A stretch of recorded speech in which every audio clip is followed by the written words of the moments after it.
નમસ્કાર. આત્મજ્ઞાનના જિજ્ઞાસુ સર્વ ભાઈ બહેનોનું આ જીવન મુક્તિ ચેનલ ઉપર સ્વાગત છે. અત્યારે આપણે ગુણત્રય વિભાગ નામના 14મા અધ્યાય ભગવદ્ ગીતાના 14મા અધ્યાયની ચર્ચા કરીએ છીએ. આ પહેલાંના વિડીયોમાં આપણે જોયું કે ભગવાને 7મા અધ્યાયમાં પુરુષ અને પ્રકૃતિના એંગલથી આપણને આત્મજ્ઞાન વિશેની અવગત કરાયા. આપણને ભગવાને 13મા અધ્યાયમાં ક્ષેત્ર અને ક્ષેત્રજ્ઞ એ રીતે આપણને આત્મજ્ઞાનની પ્રાપ્તિનો માર્ગ બતાવ્યો. હવે આ અધ્યાયમાં ભગવાન ગુણત્રય અને એ 3 ગુણોથી અસંગ કે પર જઈને ગુણાતીત થવાના એંગલથી આપણને આત્મજ્ઞાનની પ્રાપ્તિનો માર્ગ બતાવે છે. ભગવાને 3 માર્ગે આત્મજ્ઞાનની પ્રાપ્તિ બતાવેલી છે. એમાં 2 તો આપણે ઓલરેડી જોયેલા જ છે. હવે આજે તે 14મા અધ્યાયમાં એ 3જો એંગલ બતાવવાના છે. તો આત્મજ્ઞાન સર્વશ્રેષ્ઠ છે, એટલા માટે એનું પુનરાવર્તન આવશ્યક છે. એ આપણે આ પહેલાંના વિડીયોમાં જોયું જ છે. હવે આપણે આ વિડીયોમાં એ જોઈએ કે આત્મજ્ઞાન સર્વશ્રેષ્ઠ કેમ છે. આ પહેલાંના વિડીયોમાં આપણે એક કારણ જોયેલું કે જે જ્ઞાનની પ્રાપ્તિ દ્વારા ઋષિ મુનિઓએ આ વિનાશી વિકારી પરિવર્તનશીલ જગતમાંથી છૂટીને પરમ સિદ્ધિ પામ્યા છે. પરમ સિદ્ધિ અર્થાત મોક્ષ પામ્યા છે. હવે આજે આપણે બીજો પણ એક વસ્તુ જોઈએ કે આ જગતમાં દરેક વસ્તુ પરિવર્તનશીલ અને વિનાશી વિકારી છે. એટલે એનું જે જ્ઞાન છે એ પણ વિનાશી અને વિકારી છે. તમે એક વિષયનું કે એક પદાર્થ વિશેનું જે જ્ઞાન પ્રાપ્ત કરો છો એ અમુક સમય પછી એ જ્ઞાનની ઉપયોગિતા નથી રહેતી, અથવા તો એ યુઝલેસ કે નકામું બની જાય છે. એવું પણ બને કે કોમ્પ્યુટર વિશેનું આજનું જ્ઞાન જો ભવિષ્યમાં કોઈ નવી ટેકનોલોજી વિકસે તો આપણા માટે નકામું થઈ જાય. મતલબ કે પદાર્થોનું જ્ઞાન આપણે પદાર્થોની સ્થિતિ બદલાય એ પ્રમાણે એના વિશેનું જ્ઞાન પણ બદલાતું રહે છે. જ્યારે આત્મા એક જ છે, અવિકારી છે. એટલે અવિકારી એટલે કે એમાં કોઈ ચેન્જ જ નથી આવતો. એ નિત્ય સદાકાળ એક સમાન રહે છે, એક સરખો રહે છે. એટલે એનું જ્ઞાન પણ એક સરખો રહે છે. મતલબ કે પદાર્થોના જ્ઞાન માટે તમારે પદાર્થોનું જ્ઞાન પરમનન્ટલી અપડેટ કરતા રહેવું પડે છે. ભલે પછી એ મેથેમેટિક હોય, ફિઝિક્સ હોય, કેમિસ્ટ્રી હોય, કોઈ પણ વિષય હોય, પણ આત્મા તો એનો એ જ રહે છે, સમાન રહે છે. એટલે આત્માનું જ્ઞાન કદી પણ આઉટડેટેડ નથી થતું. પદાર્થોનું જ્ઞાન આઉટડેટેડ થઈ જાય. જેમ કે ટેપ રેકોર્ડર ને રિપેર કરવાનું જો કોઈને જ્ઞાન હતું, આજે એ જ્ઞાન એનું આઉટડેટેડ થઈ ગયું છે, કારણ કે હવે આજે ટેપ રેકોર્ડરનો જમાનો નથી રહ્યો. તો પદાર્થો વિશેનું જ્ઞાન આઉટડેટેડ થતું રહે છે ને અપડેટ કરતા રહેવું પડે છે. જ્યારે આત્મજ્ઞાન આઉટડેટેડ થતું જ નથી. એકવાર પ્રાપ્ત કર્યું એટલે એ હંમેશા માટે રહે છે. તો હવે બીજું કારણ છે આત્મજ્ઞાન સર્વશ્રેષ્ઠ કેમ, કે જેમ આપણે સોનાની વેલ્યુ આપણને ખબર પડે તો અલંકારોની વેલ્યુની ખબર કાઢવાની જરૂર રહેતી નથી, કારણ કે અલંકારો આખરે સોનાના જ છે. તેવી જ રીતે જો આપણને આત્માનું જ્ઞાન થઈ જાય તો કોઈ પણ પદાર્થને જાણવાની બહુ જરૂર રહેતી નથી, કારણ કે દરેક પદાર્થ આખરે તો આત્મરૂપ જ છે. જેમ દરેક સોનાનું ઘરેણું આખરે તો સોનું જ છે. સોનાની વેલ્યુ જાણી લીધી એટલે ઘરેણાની વેલ્યુ જ જણાઈ ગઈ. હા, હવે મજાકમાં ના કહેતા કે મેકિંગ ચાર્જ ને બધું, આ તો વાત ચાલે. તો આત્મજ્ઞાન સર્વશ્રેષ્ઠ છે, પ્રાપ્ત કરવા યોગ્ય છે અને કોઈ પણ કિંમતે એ આપણે પ્રાપ્ત કરવું જોઈએ. એટલા માટે ભગવાન આત્મજ્ઞાનની પ્રાપ્તિના માર્ગ આપણને અલગ અલગ દૃષ્ટિકોણથી બતાવે છે. એમણે પુરુષ અને પ્રકૃતિના એંગલથી બતાવ્યો, ક્ષેત્રજ્ઞના વિભાગો કરીને પણ આપણને એના એંગલથી પણ બતાવ્યો. હવે આપણને ગુણોના સંગથી અસંગ થઈ ગુણાતીતનો એક માર્ગ બતાવે છે. પ્રકૃતિમાં 3 ગુણો રહેલા છે, સત્વ, રજસ, તમસ, અને એ દરેક મનુષ્યમાં વધતા ઓછા પ્રમાણમાં 3 ગુણો રહેલા છે. 3 ગુણોના પ્રભાવમાં માણસ કેવી રીતે વર્તન કરે છે, કેવી એની વાણી હોય છે, કેવા એના વિચારો હોય છે, એ હવે પછી આપણે જોઈશું. અત્યારે આપણે એ જોઈએ છે કે ગુણોનો સંગ કરીને મનુષ્ય એટલે કે જીવાત્મા સંસારમાં બંધાઈ જાય છે. સંસારમાં બંધાવાનો અર્થ સુખ, દુઃખ, ચિંતા, ટેન્શન, એન્ઝાયટી વગેરેનો અનુભવ કરતો રહે છે. ગુણોનો સંગ એટલે શું?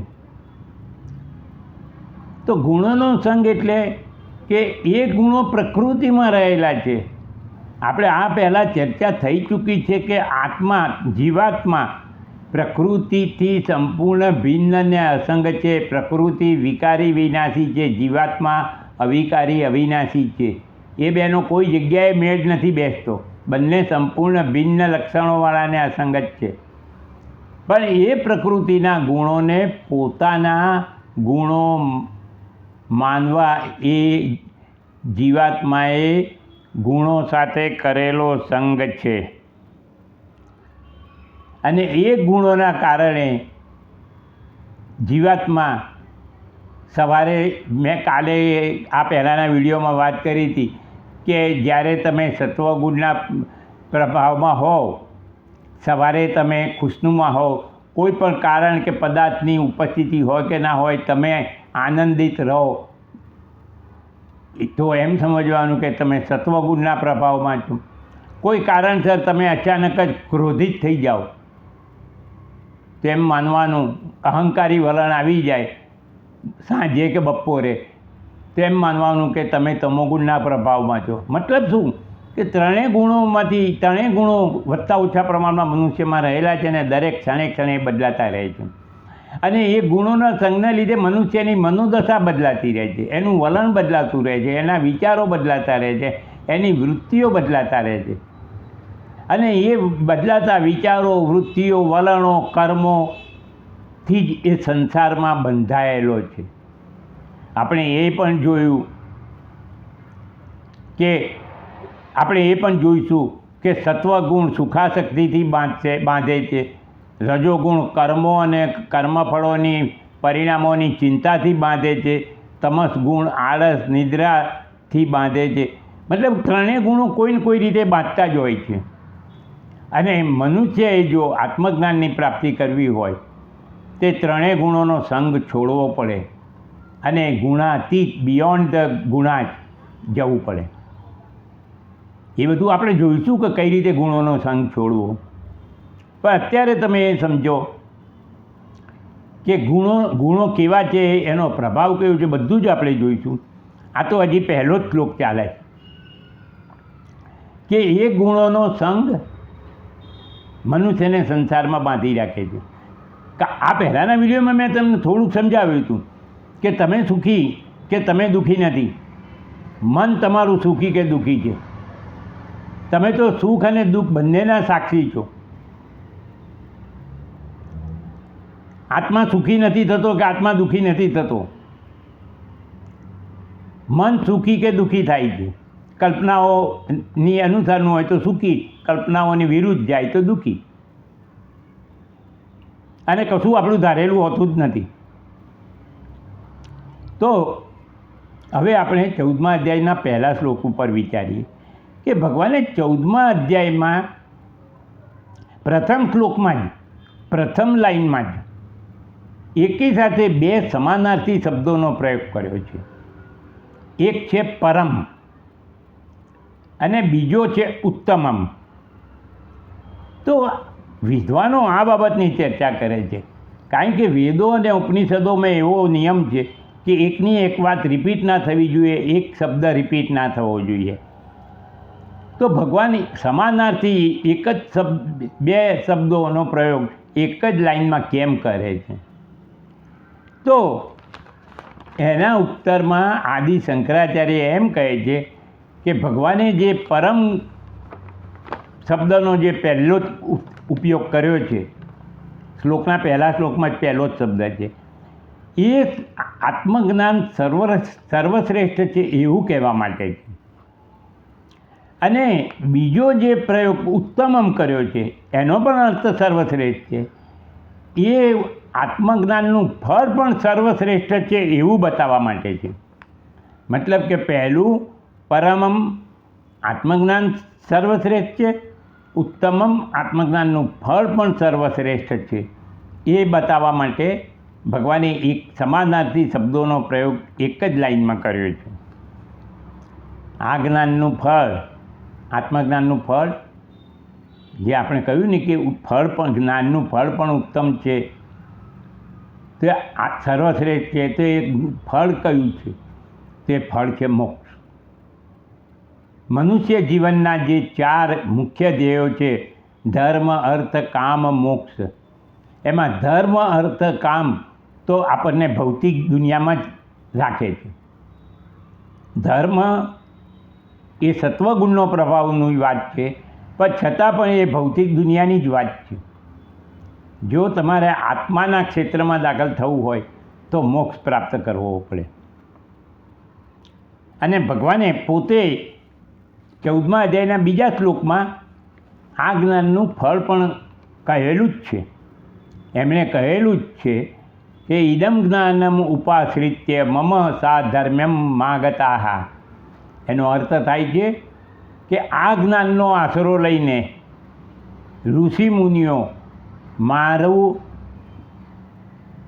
મારા રૂપ જોડે એકરૂપ થયા છે, અથવા તો મારી જોડે એકાકાર થઈ ગયા છે. અને તમે ભગવાન જોડે એકાકાર થઈ જાઓ એટલે જ મોક્ષ કહેવાય કે જીવન મુક્તિ કહેવાય. તમે પોતે જ ભગવાન રૂપ બની જાઓ છો. સાચું કહું છું તમને કે ભગવાને આખી ભગવદ્ ગીતા ઉપનિષદોનો સાર જ છે એવું મેં તમને બહુ 3-4 વિડીયોમાં કહ્યું છે. આ 216મો વિડીયો છે, પણ આ પહેલાંના ઘણા વિડીયોમાં કહ્યું છે. અને જ્યારે જ્યારે આવા શ્લોકો આવ્યા છે ત્યારે મેં રિમાઇન્ડ કર્યું છે કે ભગવદ્ ગીતામાં ભગવાને નવું કશું નથી કહ્યું, એમણે ઉપનિષદોનો સાર જ કહ્યો છે. આ પણ ભગવાન જોડે એકરૂપ થઈ જાઓ કે ભગવાન જોડે એકાકાર થઈ જવાનો અર્થ છે કે તમે ભગવાન રૂપ બની જાઓ છો. તો જે ઉપનિષદોમાં આહ્વાન કર્યું છે અહમ બ્રહ્માસ્મિ, હા હું જે બ્રહ્મ છું, એનું જ પ્રતિબિંબ છે. મમ સાધર્મ્યમ માગતાહ, મારા રૂપ જોડે એકરૂપ થઈ જાય છે. તો ભાઈઓ બહેનો, આપણે ગુણત્રય વિભાગમાં દાખલ થયા છીએ. ગુણોનો સંગ કેટલો આપણને નુકસાનકારક છે એ ગુણોનો આપણા આત્મજ્ઞાનમાં નડતર રૂપ છે. અને આપણે બને ત્યાં સુધી જો આત્મજ્ઞાનના પ્રાપ્તિના ઈચ્છુક હોઈએ તો એ ગુણોના સંગને આપણે છોડવો જ પડે. અને આપણે છોડી શકીએ છીએ, કારણ કે બધા પ્રકૃતિમાં છે. આપણે પ્રકૃતિ સાથે એટેચ નથી, પ્રકૃતિથી ભિન્ન છે. અને પ્રકૃતિને વશ કરવાની શક્તિ આપણામાં છે. આપણે નથી કહેતા કે આત્મશક્તિથી મનને વશમાં કર્યું. આત્મશક્તિ એટલે શું? તમારા આત્માની શક્તિ. આત્મશક્તિથી તમે ક્રોધ રોક્યો, આત્મશક્તિથી જ્વલંત સફળતા મેળવી. આ બધું શું છે? આત્મશક્તિ એટલે આત્માની શક્તિ તમે ઉપયોગ કર્યો. તો હવે પછી આપણે આ ગુણો કેવા લક્ષણોના છે, ગુણોના પ્રભાવમાં આવેલા મનુષ્યોનું વાણી, વર્તન, વિચાર, વૃત્તિઓ કેવા હોય છે એ વિશે પણ ચર્ચા કરીશું. પણ એ પહેલાં ભગવાને જીવન મુક્તિ અને વિદેહ મુક્તિની વ્યાખ્યા ત્રીજા શ્લોકમાં કરી છે, એની ચર્ચા કરીશું. એ પછી આપણે ગુણો વિશે પણ વિચારીશું. એ પછી છેલ્લે ગુણાતીતના લક્ષણો કેવા હોય છે એ વિશેની પણ ભગવાને ચર્ચા કરી છે. અર્જુનના પ્રશ્નનો ઉત્તર આપતા બધું જ જોઈશું. તો મારા ભાઈઓ બહેનો, જો તમને મારી ભગવદ્ ગીતા આ રીતે ઊંડાણપૂર્વક ભગવદ્ ગીતા કહેવાની રીત પસંદ હોય, તમને ભગવદ્ ગીતાનું જ્ઞાન પ્રાપ્ત કરવાની ઈચ્છા હોય અને તમારે કરવું જોઈએ, ભૌતિક વિષયોનું જ્ઞાન ભલે તમે મેળવો છો, હું ના નથી કહેતો કોઈ એ જરૂર નથી, જરૂરી છે, પણ સાથે સાથે 15-20 મિનિટ ફાળવીને જો ભગવદ્ ગીતામાં પીરસેલું જ્ઞાન તમે પ્રાપ્ત કરશો તો તમે નુકસાનમાં નહીં જાઓ, ફાયદો તો થશે જ. કારણ કે મેં તમને એકવાર કહેલું કે કર્મ અને જ્ઞાન કદી નિષ્ફળ નથી જતા. તો આપ લોકો પણ આ ચેનલને સાંભળતા રહેજો અને તમારા જેવા ગીતા જ્ઞાનના ઈચ્છુક મિત્ર મંડળમાં જે કોઈ હોય જેમણે આ ચેનલ વિશે ના સાંભળ્યું હોય તેમને પણ સબસ્ક્રાઈબ કરીને સાંભળવાનું કહેજો. હવે આપણે આગલા વિડીયોમાં મળીએ, ત્યાં સુધી નમસ્કાર.